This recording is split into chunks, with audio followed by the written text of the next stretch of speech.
یاد رکھیے گا یہ لفظ آپ بولتے ہیں قربانی، یہ قرب سے بنا ہے، قرب، قرب یعنی کہ کلوزنس، کسی چیز کے قریب چلے جانا۔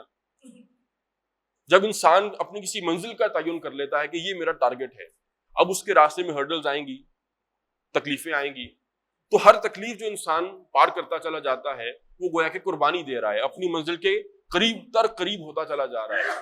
تو قربانیاں دینی پڑتی ہیں اپنی منزل تک پہنچنے کے لیے۔ ابراہیم علیہ السلام کی منزل کیا تھی؟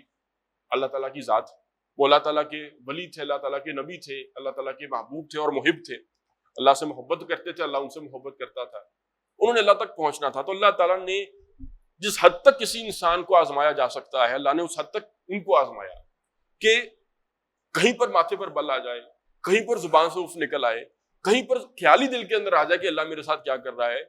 کبھی زندگی کے اندر کسی آزمائش پر، کسی عمر میں کبھی ان کے دل میں خیال نہیں آیا کہ اللہ تعالیٰ نے کیا مجھ سے مانگ لیا ہے۔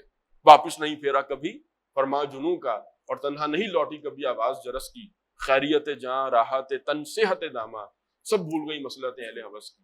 تو کوئی قربانی زندگی کے اندر دینے سے وہ گریز نہیں انہوں نے کیا۔ تو یہ آخری تھی، اللہ تعالیٰ کا بیٹا بھی اپنے میرے لیے کر سکتے ہو قربان؟ کہا یا اللہ حاضر ہوں، اس پہ بھی حاضر ہوں، چھری چلا دی۔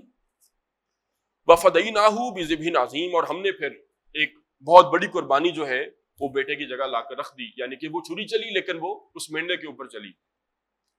وَتَرَكْنَا عَلَيْهِ فِي الْآخِرِينَ، اور ہم نے پھر سنت کو جاری کر دیا بعد والوں کے لیے۔